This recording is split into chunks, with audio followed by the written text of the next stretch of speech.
Kabupaten Bulungan. Hari ini kita hadir kembali bersama dengan tamu yang sangat spesial, itu Pak Nanang Priyatna. Izin Pak, terima kasih dan selamat datang di KPU Kabupaten Bulungan. Khususnya beliau adalah inspektur utama di KPU RI dan hari ini hadir dalam rangkaian kegiatan kirap pemilu nasional. Apa kabar ini? Alhamdulillah, ini baru pertama kali datang saya ke Kaltara, disambut dengan berbagai macam kejadian yang tentunya tidak akan gampang lupa itu. Yang pertama, naik di pesawat, mau turun sampai 3 kali mutar itu pesawat, baru bisa turun. Jadi sudah berputar-putar 2 kali mau turun, sudah mau nyampe naik lagi, mau nyampe naik lagi. Yang ketiga alhamdulillah benar-benar mendarat landing, alhamdulillah. Jadi pengalaman pertama tapi jadi tidak terlupakan juga. Ya, artinya panjangnya nih, doanya ini panjang juga ini. Jadi luar biasa. Inilah Kaltara, khususnya karena Tanjung Salor itu adalah letaknya provinsi Kaltara, Pak. Jadi memang perjalanannya itu karena bandaranya di Tarakan, jadi harus naik speedboat untuk nyampe ke Kaltara. Nah, tentunya ini kan hal yang sangat spesial, khususnya kami di Kabupaten Bulungan. Mengingat tugas Bapak nih sebagai inspektur utama, kira-kira nih apa nih Pak pengawasan yang dilakukan dalam adipur pemilu, khususnya satker-satker yang ada seperti apa nih Pak? Ya, memang sih tugas keseharian kita ya dari inspektur utama sebagai APIP, aparat pengawas internal pemerintahnya KPU. Kita kan bekerja sesuai dengan apa yang diamanahkan di ketentuan peraturan undang-undangan. Kalau yang terkait dengan kinerja atau kinerja APIP, inspektorat sebagai APIP, ya tentu diatur di dalam PP 60 tahun 2008 terkait SPIP. Terus tugas-tugas dan fungsi juga tanggung jawab inspektorat juga diatur juga di dalam PKPU 14 kita tahun 2020 seingat saya ya. Di situ jelas dijelaskan tentang tugas-tugas, fungsi dan apa yang harus dilakukan oleh inspektorat. Juga yang tidak pernah jangan sampai kita lupa juga adalah kita itu bekerja harus sesuai dengan visi misinya organisasi. Visi misi organisasi kan secara formalnya tercantum di dalam restra kita, di dalam restra. Di situ disebutkan misalnya salah satu tujuan dari KPU itu adalah yang agar pelaksanaan pemilu yang luber, jurdil dan seterusnya, bahkan pelaksanaan kegiatan itu harus efektif, efisien dan seterusnya. Nah, itu yang kita kawal dari sisi inspektor itu lebih banyak ke akuntabilitas. Walaupun akhir-akhir ini tuntutan baik dari pimpinan juga stakeholder itu meminta kepada inspektorat utama KPU sebagai APIP tidak hanya melulu mengurusi ataupun istilahnya melakukan pengawasan terhadap keuangan dan administratif saja, tetapi juga cobalah mulai bergerak mengawasi yang core bisnisnya KPU, yaitu tahapan pemilu. Makanya kami juga sekarang sedang memberikan pembekalan ke jajaran auditor di lingkungan inspektor utama terkait bagaimana melakukan pengawasan terkait tahapan-tahapan pemilu ini yang sedang kita lakukan. Ya, tentunya ini tugasnya ya lumayan berat Pak ya, karena di KPU Provinsi KPRI ini kan ada satker nih Pak, tentunya harus sampai ke tingkat bawah. Nah, tentunya tadi kita sama-sama melihat agenda Bapak ini kan juga salah satunya terkait dengan sarana dan prasarana mengunjungi tadi Pak. Ini bagaimana nih pendapat Bapak? Ya, sebetulnya itu karena kebetulan aja kami dari jajaran APIP, inspektor utama sebagai APIP KPU juga merupakan bagian dari secara organisasi, adalah bagian dari sekretariat jenderal.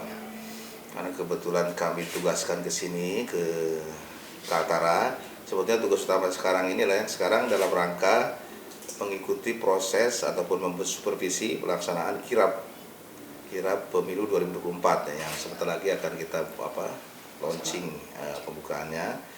Nah, karena kebetulan saya karena dari jajaran sekretariat jenderal yang mungkin perlu juga memantau, memahami, mengetahui kondisi apa yang ada di lingkungan KPU baik di provinsi juga di kabupaten kota yang ada di Kaltara ini. Nah, kebetulan tadi sudah menengok-nengok bangunan kantor KPU provinsi misalnya yang ruko 2 lantai berseberangan dengan gym seperti itu. Kan itu perlu juga kami sampaikan ke pimpinan untuk mendapat perhatian. Kemudian dari hasil ngobrol-ngobrol ternyata KPU provinsi pun yang Kaltara sebetulnya sudah dapat hibah tanah. Makanya begitu tadi pagi-pagi karena belum ada kegiatan terkait persiapan ini, kita melihat dulu lokasi tanah untuk melihat sampai sejauh mana sih lokasinya dari pusat kota sekarang ini, dan kira-kira potensi pembangunannya akan sebagaimana, akan sebesar apa gitu. Karena kelihatannya dari sisi lokasi tanahnya itu ternyata kan rawa-rawa, jadi tidak bisa langsung dibangun, harus ada pematangan tanah dulu, penimbunan. Nah, itu mungkin di awal-awal saja mungkin perlu dana cukup besar juga untuk penimbun supaya tanahnya padat, kuat, sehingga bisa dibangunkan bangunan di atasnya. Jadi menarik nih Pak, selain daripada berkesempatan juga hadir untuk meninjau Sapras yang ada, salah satunya launching Pak. Nah, terkait launching ini, kira-kira harapannya. Saya boleh sekali-sekali lewat ke sini ya, boleh ya? Boleh kamera gitu kan? Boleh Pak, boleh dari kamera aja kan. Nah, harapannya terhadap launching nih Pak, kira pemilu nasional ini Pak, ini apa Pak harapannya dari kegiatannya akan kita launching sebentar lagi Pak? Sebetulnya kalau dari sisi semangat atau niat ataupun hakikinya dari kegiatan launching ini, menurut saya memberitahukan kepada seluruh rakyat Indonesia bahwa pemilu itu tinggal setahun lagi loh. Jadi kita mengingatkan, kadang-kadang kan kalau kita kurang sering diingatkan, kita lupa bahwa kita sebentar lagi pemilu. Ternyata tinggal setahun lagi. Kita bicara pemilu itu sudah tiba-tiba kok setahun lagi. Nah, itu pun makanya sering-seringnya diingatkan kepada seluruh rakyat Indonesia, khususnya para calon pemilih, bahwa pemilu tinggal sebentar lagi. Kita juga bahwa ingin menunjukkan bahwa KPU sebagai penyelenggara siap untuk menyelenggarakan itu. Contohnya sekarang kita kirap dan seterusnya lah. Kita ingin menggaungkan itu kepada seluruh rakyat Indonesia bahwa pemilu setahun lagi dan KPU sebagai penyelenggara siap untuk menyelenggarakan pemilu tersebut. Salah satu harapannya ada salah satu gaung tadi, gemak kesiapan KPU menyelenggarakan pemilu ada muncul dari Tanjung Selor ini. Bahwa kita siap menyelenggarakan pemilu 2024 secara sukses, aman dan terkendali seperti itu. Oke, itu pesannya luar biasa. Pesannya harapannya kepada penyelenggara nih Pak, khususnya di KPU provinsi atau kami di Kabupaten Bulungan nih apa nih Pak? Terhadap ya salah satunya yang menghadapi pemilu ini. Kira-kira pesannya apa kepada kita? Kalau saya sih merasa yakin karena teman-teman di KPU baik di provinsi, kabupaten, kota sebetulnya sudah berpengalaman menyelenggarakan pemilu. Baik pemilu 2019 mungkin Bapak 19 ikut. Saya kebetulan PAW Pak. Oh, PAW. PAW. Artinya secara umum teman-teman jajaran khususnya di komisioner juga di sekretariatnya itu baik provinsi, kabupaten, kota sudah berpengalaman menyelenggarakan pemilu 2019, 2014, bahkan mungkin ada yang kalau yang sudah sepuh-sepuh tadi Pak Sekretaris misalnya sudah bahkan 2009 pun pernah ikut juga. Jadi artinya soal kesiapan kita dari pengalaman-pengalaman itu, menurut saya kita sudah siap dari sisi penyelenggaraan. Mungkin yang perlu penyesuaian adalah ketika ada aturan-aturan baru, aturan soal daerah pemilihan, aturan soal mungkin nanti bentuk surat suara. Itu mungkin perlu penyesuaian termasuk aturan. Kalau sekarang yang tantangan yang cukup besar adalah masa kampanye yang 75 hari tadi. 75 hari. Sebetulnya sudah ditambah juga dengan Perpu jadi 100 kurang lebih dan tak ada penambahan. Tetapi tantangannya adalah karena pemilu lalu kita sampai 7 bulan seingat saya. Masa kampanye yang akhirnya berhubungan dengan pengadaan logistik. Jadi tantangannya di logistik ini.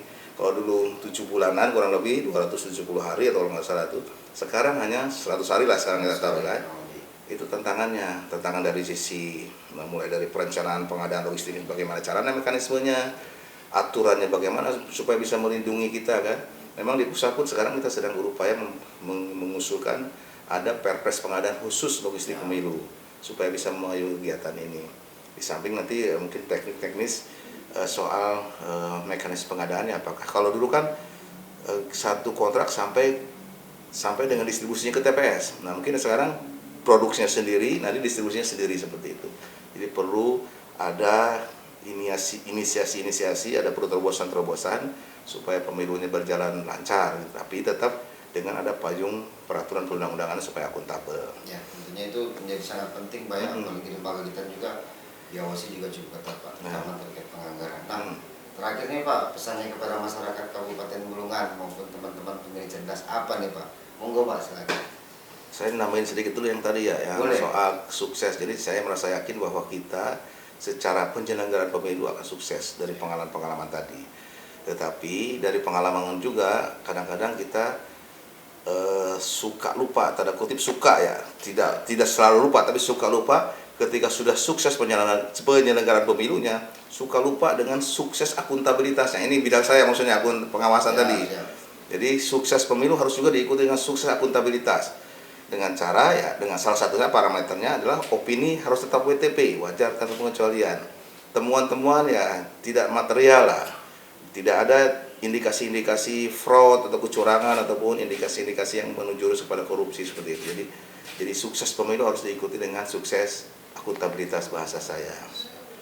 Nah, kalau tadi yang terakhir Terakhir nih pesannya nih Pak kepada masyarakat Kabupaten Bulungan dan teman-teman cerdasnya apa Pak terkait dengan pemilu nanti? saya kembali yakin karena dari pengalaman saya melihat masyarakat kita sudah melek pemilu lah bahasa saya, sudah melek pemilu, sudah cerdas-cerdas, sudah pintar-pintar bahasa saya gitu. Jadi ketika akan memilih baik nanti calon legislatif, baik di DPR provinsi, DPR kabupaten kota, juga DPD, kemudian juga memilih presiden, calon pemimpin kita, akan benar-benar memperhatikan dari sisi kemampuan, kapabilitas para calon tersebut, kepemimpinan, soal pengetahuan dan kemampuan untuk membangun negerinya. Karena kita berharap tentu ketika memilih pemimpin yang bisa mensejahterakan kita sebagai rakyat, sebagai pemilih. Jadi itu yang mungkin harus kita perhatikan pertama ketika ingin memilih seseorang menjadi pimpinan kita. Jadi pilihlah para calon pemimpin yang betul-betul baik dari sisi kompetensi, pendidikan, moral juga termasuk seperti itu. Menjadi penting banget supaya betul-betul para pemimpin kita bisa membangun daerah kita, minimal daerah kita yang menjadi objek ataupun yang harus dikembangkan oleh para pemimpin tadi. Ya. Intinya yang bisa mensejahterakan kita dulu lah gitu. Ya, oke, itu tadi teman-teman cerdas pesannya cukup singkat, padat dan jelas gitu teman-teman. Sekali lagi kami dari KPU Kabupaten Bulungan mengucapkan terima kasih banyak Pak Ya, sama-sama atas waktu dan kedatangannya. Terima kasih. Kami doakan Pak Nanang sukses selalu Amin. terutama KBRI serta jajarannya, dan kita selaku penyelenggara di tingkat daerah itu selalu siap Pak mensukseskan pemilu tahun 2024. Oke, rekan-rekan cerdas, sampai berjumpa kembali di podcast kita. Sampai jumpa.